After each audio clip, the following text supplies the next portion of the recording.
Welcome to my classes on fundamental civil electrical engineering. Today, we go back into the fourth module where we are discussing signals and systems. As was mentioned earlier, signals and systems happen to be fundamental to almost all branches of engineering. And in electrical engineering, it has a major role to play in the sense that all the analytical patterns are going to be useful for analyzing systems of all types. The classifications were discussed, as also the linear time invariant system was also processed using Laplace transform essentially. We will also have another session on Laplace transforms, but today we are going into a very important topic, which is the convolution. In fact, the convolution is the most interesting aspect for analysis because it describes a particular, it empowers ourselves in doing problems. Since convolution expresses two integrations at one go, we see that there is a lot of simplification when a combined integration can even be replaced by multiplication. So let's look at some of the problems which might slowly reveal the fundamental details, fundamental aspects of convolution as such. So in this particular problem, you can see that xt is non-zero only when, so xt is a variable depend on time, non-zero only for tx, that's time ranging between, or t ranging between tx and tx1, and similarly yt is non-zero only when t is between ty and ty1. Let zt be the convolution of xt and yt. Which one of the following statements is true? Just to emphasize that we are having even what may be called as an expansion of range when we are doing a convolution. I have put up a diagram there wherein we can see that there are two functions. So what are the four steps of convolution is what I'm trying to bring up here. One is, of course, they are first brought onto a new axis, be it in the continuous time domain or be it in the discrete time domain. Both the functions or both the signals are brought to a new domain. Here in this case, from t to tau. Thereafter, one of them is folded back. Okay, so that's the second process that happens. And after folding, it's slowly pushed forward such that they start to be aligned together, and it's something like a train moving into a station. So the train slowly, the signal train continues to move forward, collecting all the multiplied components. So, and that's the third process. And as it exits the station, its tail is still in the it's still in the station, or it's or as a part of the other function, or in other words, the multiplication is still valid. That's the way in which the range is extended, as can be seen in the diagram as well. Okay, so of course so the answer in this case is very easy, in the sense that which one of the following statements is true? Zt can be non-zero over an unbounded interval. No, of course it's bounded by the two tails, the head and the tails of the two signals that are coming together in convolution. Z is non-zero for t less than tx plus ty. No, because there is the other aspect, the other end as well. So Z is 0 outside of tx plus ty to tx1 plus ty1, which happen to be the tail and the heads of both the signals taken together. So time, so long as time is between tx plus ty and tx1 plus ty1, we have what is called as a non-zero value for zt, okay, where the values are multiplied and thereafter integrated together. That's why in the convolution is a four process combination, where we are having first and foremost bringing to a new domain, thereafter folding one signal, any one of them, and thereafter pushing it further and further such that they move together, they come under the same scanner. Thereafter, and then comes the third process, wherein there is multiplication of whatever is common to each, but common between the two signals, and finally they are all integrated. That's the fourth process. Okay, and the integrated result is taken. A similar process exists for discrete time domain. Okay, so let's go to the second problem. Again, another aspect of convolution is being asked in this problem. Let z is equal to xt convolution yt, where the star denotes convolution. Let c be a positive real valued constant. Okay? It's not an imaginary quantity. Choose the correct expression for the ZCT. Okay, so now we are having time domain having is being replaced by CT. What does it mean? C is considered to be considered to be contracting when C is greater than 1. Okay, and it is considered to be expanding when C is less than 1. So we move into this the Laplace domain to solve this, to understand this problem further, wherein we know that Z is equal to XS YS. Okay, we also know that Z transform of ZCT is the same as equal to 1 by C. As was mentioned earlier, it tells us whether it's contraction or expansion. So 1 by C Z of S by C. So even the signal domain, even the frequency domain is divided by C. Okay. So let's take the Laplace transform of XCT convolution YCT, wherein the Laplace, though now we are having a big integration, the integration is replaced by a multiplication, as is the very easy pattern of doing problems when we are using Laplace convolution. Okay, so we have 1 by C x of S by C multiplied by again 1 by C y of S by C. Okay, as was mentioned earlier, just similar to what we explained for the Z transform of ZCT. Okay? So now we see when you are comparing both, it's very clear that to get the Laplace transform of ZCT is the same as equal to C into the convolution between XCT and YCT. Okay, so it's easily explained. So we also notice a very interesting fact that even when you're having via convolution, what happens is that though they are taken to a new domain, the expansion or contraction that happens to time domain is reflected as a multiplying factor. So moving on to the third problem. Suppose for input xt, a linear time invariant system. So it's an LTI system with impulse response ht produces output yt, so that xt convolution yt is equal to xt convolution ht is equal to yt find d. Further, amplitude of the numerical value of xt when convolved with again the absolute value of ht is equal to zt. Which of the following statements is true? So when you're having a multiplication as a part of the process of convolution, we must remember that any negative quantity will become if one of the quantities happen to be negative, the product is going to be negative. Okay, on the other hand, if both are negative, there is no difference. Okay, so there is so when absolute values are taken, then what happens is that all the negative values are converted to positive values. So the multiplication again reveals only positive values. So then integration happens, or when they are summed together, what happens is that the deduction of the quantities that are negative is lost out. Or in other words, we can always see that when you are having a convolution between absolute values, the value is going to be the resultant is going to be larger. Okay, so from all the options, we see that for all t between minus infinity to plus infinity, zt, that is the convolved result, is going to be a convolved result of absolute values is going to be larger than the convolved values of the actual values of actual signals of xt and yt. I suppose this is clear.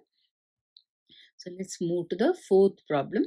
Again, this is again the most widely employed usefulness of convolution. Okay, so two systems with impulse responses h1t and h2t are connected in cascade. And the overall impulse response of the cascade system is given by. So this is widely used, this aspect that you can convolve any number of you can connect any number of blocks in blocks or responses in or transfer functions in cascade, and the resultant is going to be there. Resultant is going to be their product, which is the same as equal to convolving between pairs. Okay, So we have, so when we are two systems with impulse response H1T and H2T are connected in cascade, then the overall impulse response of the cascade system is going to be H1S multiplied by H2S or H1T convolution H2T. Okay? So that's what we were discussing so far. Okay? So let's look at the fifth problem, wherein we are using the same principle that was talked about earlier. Assuming zero initial conditions, the response yt of the system given below to unit step input ut is what? Okay, so the diagram tells us that ut when converted to the step input ut when converted to Laplace domain is US. Okay, so then it enters the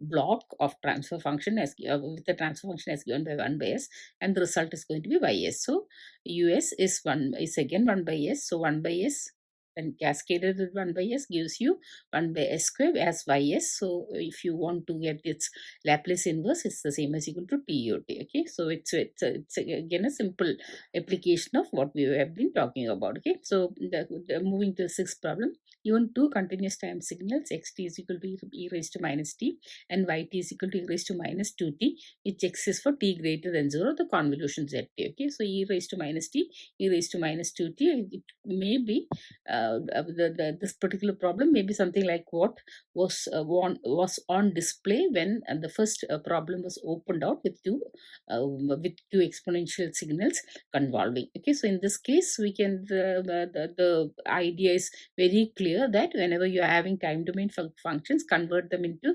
Laplace domain. So we have 1 by s plus 1 and 1 by s plus 2 as the convolution of as the Laplace transform of the two signals separately, multiply them together. So we have 1 by s plus 1 by 1 by s plus 2. Always the Laplace inverse is going to be 1 e raised to minus t minus e raised to minus 2t. Why? Whatever is the larger value, that is 2 is the larger value, so its residue is going to be minus 1. Why? Because there you will substitute for s as equal to minus 1. Okay, so long as both the quantities are both the both the quantities are positive, that is 1 as also 2 are going to be positive. Okay, when they are coming together as s plus 1 and s plus 2. Okay, yeah, so option A is going to be always the correct solution. So now let us look at the seventh problem. Okay, so what does it tell us? A linear time invariant system with an impulse response ht produces output yt when input xt is applied. So what does it mean? It tells us that yt is obtained out of xt convolving with ht. Okay, or in other words, ys is equal to xs multiplied by hs. So these are the two aspects of an input output response, okay, in terms of convolution. But now there's a difference here when the input xt minus tau is applied to a system with response ht minus tau. So now both the input as also the responses is going to be delayed by the same time unit, which is equal to tau. Okay, so what happens is that, as was mentioned earlier, the time available extends. As far as the convolution is concerned, of course it's a convolution, the time extends by both the addition of time that has happened with respect to both the input signal as also the impulse. Okay, so obviously answer D, wherein it's talking about yt minus 2 tau, is going to be the correct answer. Otherwise also, let's look at the convolution as such and then prove that we are right. Okay, so what is ys? Ys is the same as equal to, as was mentioned earlier, x is the Laplace transforms of both the delayed input signal as also the delayed impulse response convolving together, or when you are having Laplace transforms multiplied together. Okay, so we have x is e raised to minus tau s, okay, as the Laplace transform of xt minus tau, okay, multiplied by h is e raised to minus tau s, which is going to be the Laplace transform of ht minus tau. So together we are getting ys as equal to x is h is e raised to minus t by e raised to minus 2 tau s. So so now if yt was the original response, we see that the new response is going to be given by y of t minus 2 tau. Okay, so as was mentioned earlier, the time has been extended, okay, to take care of the delay of 2 tau. Okay, So let's now move to the next problem, eighth problem. Okay, this is interesting in the sense that there are two responses that are given. One is the step response ST and the impulse response HT. So what does it mean? It tells us that that is when you're given when you're giving an input of a step input, then if the response of the system is given by the impulse response HS, then SS is the same as equal to, that is you see that the response SS or the Laplace transform of ST, and that is SS is given by 1 by S, which is the step input given, multiplied by HS, okay, which is the Laplace transform of the impulse of the system, okay, which is revealed by the impulse response. The system is now GS is the same as equal to HS. This is the situation, okay. So SS is equal to HS by S, or SSS is equal to HS, okay. So now what is the new response? YS is equal to US, that is the new input which is given, okay. Its response YT for any input UT is now not the step input now, but it's any input. So YS is equal to US HS, okay. So and what is HS? HS is the same as equal to SSS. So what does it mean? It tells us that now YT can be obtained by taking the convolution between UT and UT, which is the input, okay, and ST, which is the step response, okay. But of course you have to also remember that there is a differential there as given by S, okay. SUS SS tells us that in the time domain it's a differential, so we have d by dt, and then the convolution between US and UT and ST is given by ST minus tau or UT minus tau. They happen to be the same. So ST minus tau, U tau, d tau, when the integration is taken between 0 to t. Okay, so option A is the only and obvious and also the appropriate answer. Okay, so let's move to the last of the problems in this session, where we are having a cascaded 3 linear time invariant systems. So if there are 3 linear time invariant systems, you can call them as G1s, G2s, and G3s. Then you're going to have a product of G1s, G2s, G3s as the cascaded version. Okay, so if any of them have a pole on the left hand side, so it makes the entire system unstable. Okay, and that is what is asked. A cascaded 3 LTI systems is causal and unstable. Okay, so if only, even if one block has a pole on the left hand side of the j omega axis, we are going to have instability. Okay? And if even one block is causal, then it makes the entire system causal as a result of the cascading. Okay, from this we conclude that, okay, so each system in the cascade is individually causal and unstable. No, okay, so even one becoming unstable is going to make it unstable. Okay, at least one system is unstable and at least one system is causal. So the option B is correct. Okay, the other two, at least one system is causal and all systems are unstable, is again wrong. The majority are unstable and the majority are causal. Everything is wrong. So in this session, we essentially had a look at the convolution, both in its integral form as also in its Laplace transformed or multiplication form. Okay, I hope the beautiful concept of convolution and its applicability and its usefulness is clear to you. Okay, the fact that it extends the range, and also that whatever needs to be integrated twice is now going to be put together in a multiplication, and the different steps of convolution are also clear to you. Okay, so the different steps of convolution is can be expressed as a four process procedure, as a four process procedure, wherein first and foremost the two signals that are being convolved are brought to a new axis first. Okay, and thereafter any one of them can be folded back, and once it's folded back, now the head becomes the tail, or so slowly now it is pushed back into the domain of the signal which is not folded again. So, and once they overlap, we have the multiplication process starting. Okay, so after the pushing process, the third process is multiplication. Okay, and so long as they overlap with respect to each other, there are products of multiplication. Okay, and once they become detached, or the tail of the current tail of the moving signal, or the signal which is being pushed further and further forward, moves away from the domain of the signal which was remaining static, we have no multiplication products. Okay, so once all the products are assembled together, you integrate them and you have the result of the convolution. Okay, so so there are three aspects to convolution. One is the integration aspect, second is the product of the Laplace transforms aspect, third is of course the procedure aspect. Yeah, I suppose all aspects are clear to you and you'll be able to do any problems and use the convolution also in the coming days. Okay, thank you.